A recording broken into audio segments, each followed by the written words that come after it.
नमस्कार छात्रों, आज हम सब संस्कृत भाषा के पाठ 8 अतिलोभ न कर्तव्य का अध्ययन करेंगे।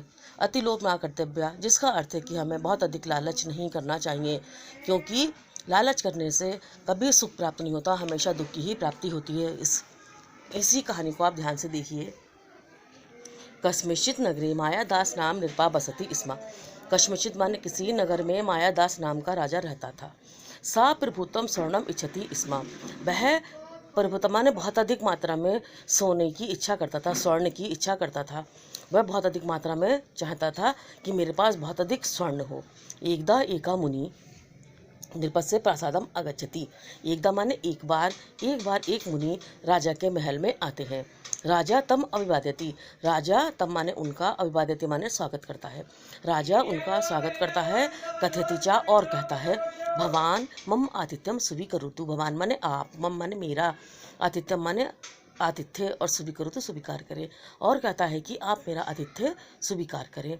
नृपस्य आदर सत्कारेण प्रसन्ना मुनि नृपम एकम वरम याचितुम अकथयत। राजा के आदर सत्कार से प्रसन्न होकर मुनि ने राजा से एक बार मांगने के लिए कहा। मुनि नृपम आबदत। मुनि राजा से बोले, यत तुभ्यम रोचते।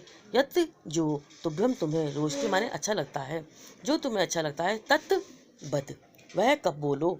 मायादास प्रार्थनाम अकरोत।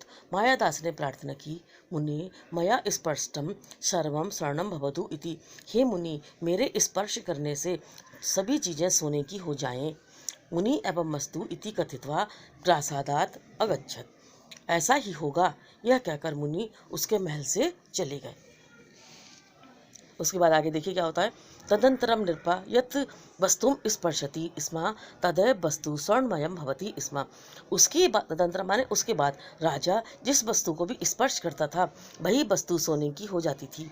उद्याने सा सर्वान वृक्षान अस्पर्शत।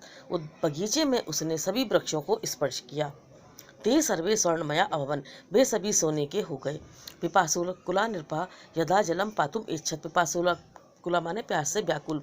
राजा ने जब पानी पीना चाहा, तदा जलमपि स्वर्णमयम अभवत, स्वयं स्वर्णमयम जातम। तब पानी, जलमपि माने पानी भी सोने का ही हो गया। एवं नृपेण स्पष्टम भोजनम अपि स्वर्णमयम जातम। और इस प्रकार राजा के द्वारा स्पर्श किए जाने से भोजन भी सोने का बन गया। त्रिशाकुला क्षुधा पीड़िता चा राजा अतीब दुखिता अभवत। त्रिशाकुला माने प्यास से व्याकुल, क्षुधा पीड़िता भूख से व्याकुल। भूख और प्यास से व्याकुल वो राजा बहुत दुखी हुआ, क्योंकि जल और खाना सभी सोने का पिंडा बन गया, तो वो खाए क्या। यदा तस्य पुत्री तस्य समीपे अगच्छत।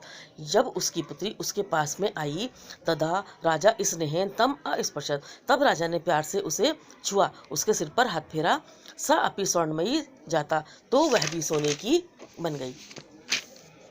अनिंगिन अति खिन्ना मना नृपा मुने समीपम गत्वा तस्य पादयो अपतत। और अनिल माने इस प्रकार अति खिन्ना, बहुत दुखी मन से राजा मुनि के पास जाकर उनके पैरों में गिर पड़ा।